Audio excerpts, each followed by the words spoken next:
Hello दोस्तों, मेरा नाम है रमेश राजपूत। तो आज मैं एक्सप्लेन करने वाला हूँ रॉन्ग रिटर्न 5, यानी कि ये रॉन्ग रिटर्न सीरीज़ का 5th एडिशन है। और अब तक रॉन्ग रिटर्न सीरीज़ के 7 एडिशंस बन चुके हैं, और इनमें से मैंने इस सीरीज़ के एडिशन 1 और एडिशन 4 को ही एक्सप्लेन किया है, जिनके वीडियोज़ लिंक्स आपको डिस्क्रिप्शन में मिल जाएंगे। आप वहाँ जाकर देख सकते हैं। तो देर ना करते हुए दोस्तों, एक्सप्लेन करते हैं इस मूवी को।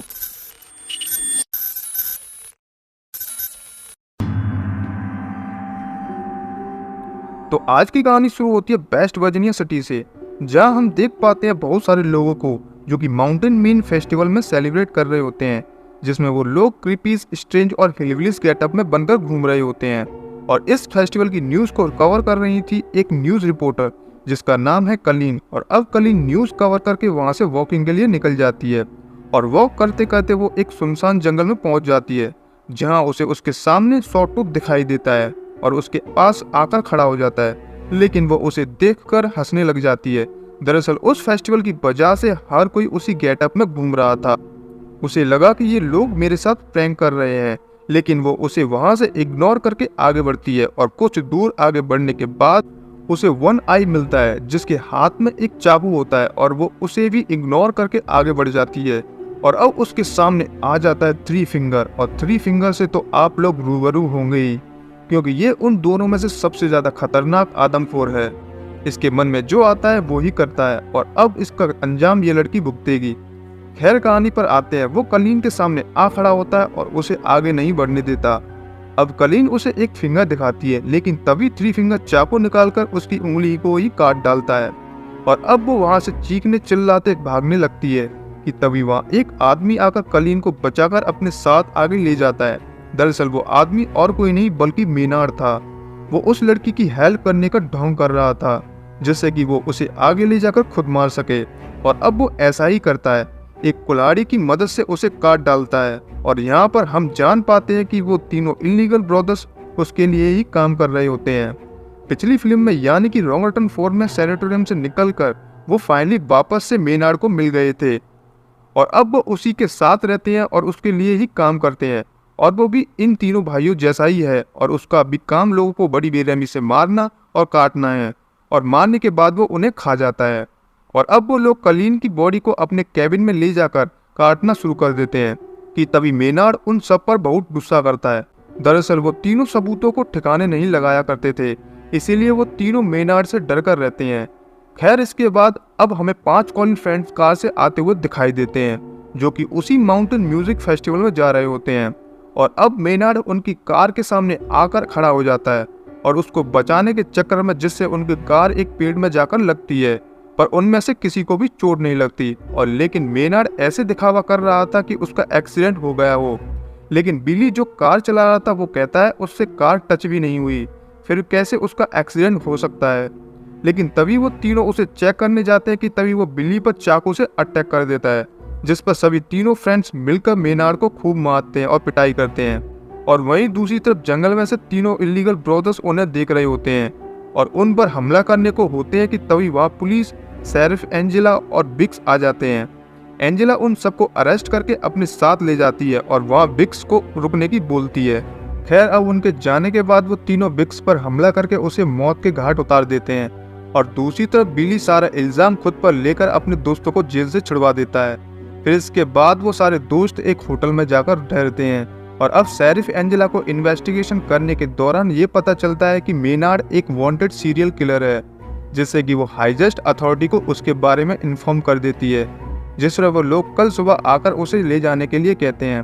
तभी मेनार्ड लॉकअप के अंदर से कहता है तुम सुबह तक जिंदा नहीं बच पाओगी। और अब उस फेस्टिवल में सारे लोग जा चुके थे, यानी कि वो पूरा सिटी टाउन खाली हो चुका था, क्योंकि वो फेस्टिवल सिटी से बाहर हो रहा था। और अब शाम होते ही वो तीनों भाई एक ट्रक की मदद से उस फोन टावर को ही नीचे गिरा देते हैं, और ऐसा होते ही सभी के मोबाइल नेटवर्क चले जाते हैं, जिससे कि कोई किसी से फोन पर बात नहीं कर पाता। खैर, दूसरी तरफ वो तीनों पावर प्लांट के अंदर जाते हैं, और जाते ही वहाँ के पावर प्लांट को डिस्ट्रॉय करने लगते हैं, जिससे कि पूरे शहर की लाइट चली जाती है। और वो यही चाहते थे, लेकिन ऐसा करते उन्हें एक सिक्योरिटी गार्ड देख लेता है, और वो वहाँ जाता है कि वो उसे लाइट के वायर से बांधकर उसे हाईएस्ट वोल्टेज शॉक देकर मौत के घाट उतार देते हैं। अब पुलिस स्टेशन के अंदर एंजेला बाकी के पुलिस ऑफिसर्स को फोन करने की कोशिश करती है, लेकिन बदकिस्मती से सब लोग उस फेस्टिवल में बिजी थे। दूसरी तरफ बिली की फ्रेंड क्रूज उसे खाना देने के लिए होटल से निकलती है, लेकिन रास्ते में थ्री फिंगर उसके पीछे हाथ धोकर पड़ जाता है। लेकिन वो वहां से भागने की बहुत कोशिश करती है, लेकिन आखिरकार उसके हाथ लग जाती है और वो उसे बड़ी बेरहमी से मौत के घाट उतार देता है। और तभी दूसरी तरफ उनमें से उनका फ्रेंड जूलियन वहां से गुजर रहा होता है और वहीं थ्री फिंगर क्रूज को काट कर खा रहा होता है, लेकिन जूलियन की नज़र उस पर नहीं पड़ती। वो वहां से निकलकर पुलिस स्टेशन पहुंच जाता है और फिर बिली से क्रूज के बारे में पूछता है। वो तो तुम्हारे लिए खाना लेकर आ रही थी। वो बताता है कि वो तो पुलिस स्टेशन पहुंची ही नहीं। खैर, अब दूसरी तरफ होटल में गस और लीटा को दिखाया जाता है, जहाँ लीटा बाथरूम में शावर लेने जाती है कि तभी कोई दरवाजा खोलने की कहता है और फिर गस दरवाजा खोल देता है और फिर सॉटूथ गस को भी पकड़कर अपने साथ ले जाता है। फिर लीटा गस की आवाज सुनकर बाथरूम से बाहर आती है कि वन आई उस पर भी अटैक कर देता है। किसी तरह बड़ी मुश्किल से लीटा उससे अपनी जान बचाकर भाग निकलती है। दूसरी तरफ पुलिस स्टेशन के दरवाजे पर कोई नॉक करता है, लेकिन बिली समझता है शायद क्रूज होगी कि तभी एंजेला चेक करती है तो वहां पर उसका पति होता है जो उसके लिए खाना लेकर आया था। फिर वो उसे खाना देकर वहां से चला जाता है और दूसरी तरफ वो तीनों भाई गज को बांधकर एक हथौड़े की मदद से वो लोग उसकी टांगों को तोड़ देते हैं और अब वो उसको ले जाकर पुलिस स्टेशन के पास फेंक जाते हैं, जहाँ गज चिल्ला कर मदद के लिए कहता है और बिली और जूलियन उसे पहचान लेते हैं। फिर तभी एंजेला उसकी मदद के लिए पुलिस स्टेशन से बाहर आती है कि तभी वो तीनों उसके ऊपर ट्रक चढ़ाकर उसे बुरी तरह से कुचल डालते हैं, लेकिन एंजेला कुछ भी नहीं कर पाती और वो उन पर गन से भी फायर करती है, लेकिन वो वहां से भाग निकलते हैं। अब एंजेला पुलिस स्टेशन के अंदर आकर बिली और जूलियन और एक कैदी को शॉटगन देकर उन्हें डिप्टी ऑफिसर असाइन कर देती है। वो कहती है कि तुम इस पुलिस स्टेशन को चारों तरफ से प्रोटेक्ट करो शॉटगन की मदद से। लेकिन तभी बिली एंजेला से कहता है कि मुझे क्रूज को ढूंढना है। वो उसको ऐसा करने से मना कर देती है, बस ये कहती है कि चारों तरफ से पुलिस स्टेशन को प्रोटेक्ट करो। फिर इसके बाद वो हिम्मत करके नज़दीकी एक शॉप पर जाती है जहाँ रेडियो और जनरेटर था। फिर वो शॉप के अंदर पहुंचकर रेडियो और जनरेटर को ऑन कर लेती है और फिर किसी से कांटेक्ट करने की कोशिश करती है और फ़ोन भी लग जाता है, जिस पर वो बैकअप बुलाने की कहती है। लेकिन जिस लड़के से उसका कांटेक्ट हुआ था वो सोचता है कि शायद ये कोई हैलोवीन प्रैंक है। वो इसे इग्नोर कर देता है और अब लीटा पुलिस स्टेशन पहुंच जाती है और दरवाजे को नॉक करती है और तभी वो कैदी गन फायर कर देता है, जिससे लीटा को कोई हानि नहीं पहुंचती। फिर बिली उससे क्रूज के बारे में पूछता है, लेकिन वो भी उसके बारे में कुछ नहीं जानती थी। और इसके बाद बिली जूलियन के साथ क्रूज को ढूंढने बाहर जाता है, लेकिन तभी उनकी नज़र सड़क पर पड़ी हुई एक बॉडी पर पड़ती है और वो बॉडी और किसी की नहीं बल्कि क्रूज की होती है। और बिली उसकी मौत को देखकर काफ़ी दुखी हो जाता है कि तभी वहाँ थ्री फिंगर आ जाता है और वो दोनों उसके पीछे भागते हैं कि वो दोनों उनके जाल में फंस जाते हैं। फिर तीनों भाई उन दोनों को भी पकड़कर अपने साथ ले जाते हैं और अब बिली को होश आता है तो वो देखता है कि वो फुटबॉल फील्ड में दबा हुआ है, लेकिन बस उसका सर ही बाहर था और उसके नज़दीक ही जूलियन भी तारों से बंधा पड़ा था। और अब three finger snow blower machine की मदद से बिली के सर की धज्जियां सी उड़ा देता है।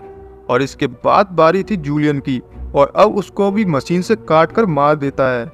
दूसरी तरफ एंजेला कैदी मॉस को कहती है बिली और जूलियन को गए हुए काफी वक्त गुजर गया है और अब एंजेला मॉस्क से फेस्टिवल में जाकर मदद लाने की बोलती है कि तभी मॉस्क पुलिस की कार लेकर निकल जाता है, लेकिन रास्ते में पड़े हुए तार नजर न आने के कारण उसकी कार का एक्सीडेंट हो जाता है।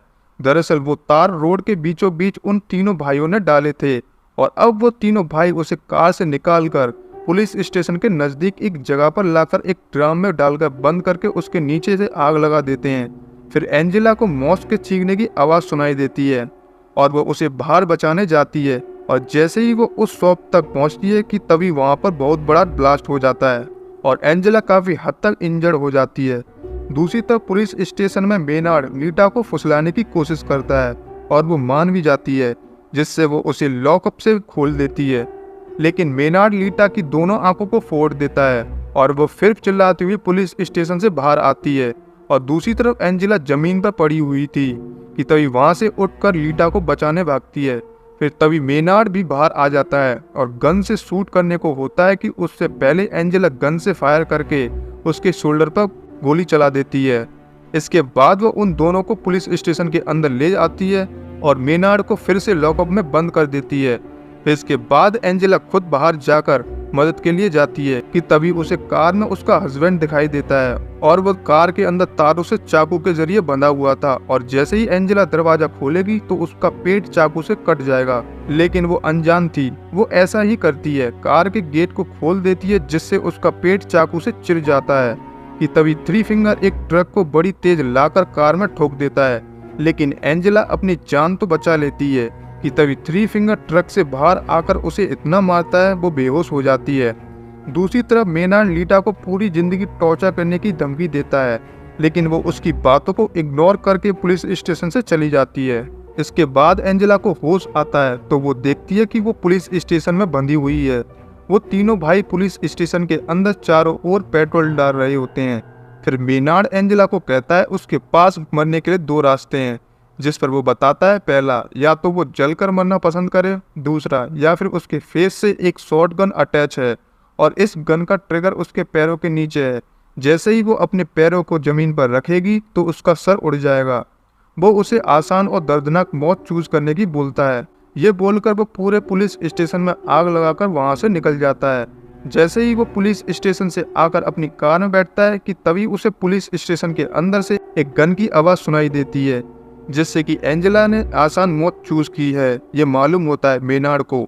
इसके बाद लीटा वहां से निकलकर एक रोड तक पहुंच जाती है और तभी उसे एक गाड़ी की आवाज़ सुनाई देती है और वो उससे हेल्प मांगती है और वो गाड़ी किसी की नहीं बल्कि मेनार्ड की होती है। और अब ट्रक से थ्री फिंगर बाहर आकर लीटा को अपने ट्रक में डालकर उसे भी अपने साथ ले जाते हैं और इसी के साथ ये मूवी यहीं ख़त्म होती है। तो कैसी लगी आज की कहानी आप लोगों को? अगर अच्छी लगी तो प्लीज़ इस वीडियो को ज़्यादा से ज़्यादा प्यार देना और आपके लिए मैं ऐसा न्यू कंटेंट और फ्रेश कंटेंट लाता रहूँगा। Thank you so